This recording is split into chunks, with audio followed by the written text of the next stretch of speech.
You know the feeling, don't you?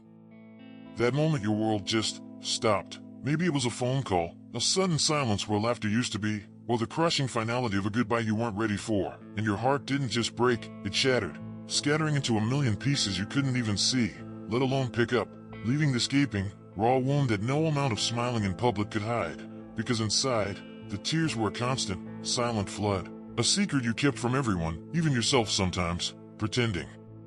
You were fine while every breath felt like inhaling broken glass, and you wondered, in the darkest hours of sleepless nights, if this pain would ever end, if you would ever feel whole again, if the light everyone talked about could possibly reach you down in this abyss, this place of profound loneliness where even your own thoughts felt alien, and the world kept moving, offensively bright and loud, while you were trapped in a slow-motion nightmare, replaying moments, questioning everything. Especially the faith that was supposed to be your anchor, because where was God when your world fell apart? You cried out, didn't you? Maybe not with words, but with the deep, guttural ache in your soul, asking why me, why them, why this, and the silence that met you felt like another abandonment, a shocking blow to a spirit already reeling, and you started to believe the whispers in the dark, the lies that told you were forgotten, that your pain was meaningless, that the joy you once knew was a cruel illusion that would never return. And this is a critical point, a hidden trap in the grieving process, a warning sign you cannot afford to ignore, because it's precisely in that place of deepest despair, when you feel most broken and alone, that the most profound healing begins, not despite the shattering, but because of it, and you start to learn the first crucial secret the world rarely teaches you about loss. Healing is not about forgetting, or even about moving on in the way people expect, but about learning to carry the shattered pieces, integrating them into the mosaic of who you are becoming, finding strength you never knew you possessed in the very places you were wounded, a process that feels less like fixing something broken and more like a mysterious, alchemical transformation happening deep within your soul, a process where the raw nerve of pain becomes a new kind of sensitivity, a deeper capacity for empathy and understanding that connects you to the suffering of others in a way you couldn't before, and you begin to grasp a hidden truth. Your pain, as unbearable as it is not meaningless. It's a potent catalyst, a dark room where your spiritual senses become heightened, allowing you to perceive things the light might have obscured, and you might find yourself drawn to quiet moments, to the stillness you once dreaded, and in that stillness, a different kind of voice begins to emerge, not loud or demanding, but a whisper, a gentle knowing that speaks to the deepest parts of your being, and you start to realize the second shocking insight that turns the conventional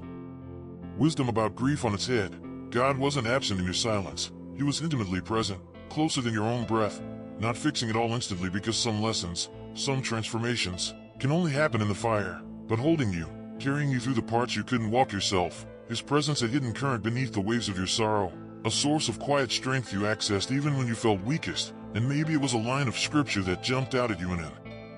unexpected moment, or a gentle nudge to reach out to someone, or simply the strength to get out of bed one more day. These weren't coincidences, they were the subtle fingerprints of grace, the unseen hand guiding you when you felt utterly lost, and you begin to understand that faith isn't about having all the answers or being immune to pain. It's about trusting that even when you can't see the path, there is a hand that knows the way, a light that the darkness cannot overcome, and this leads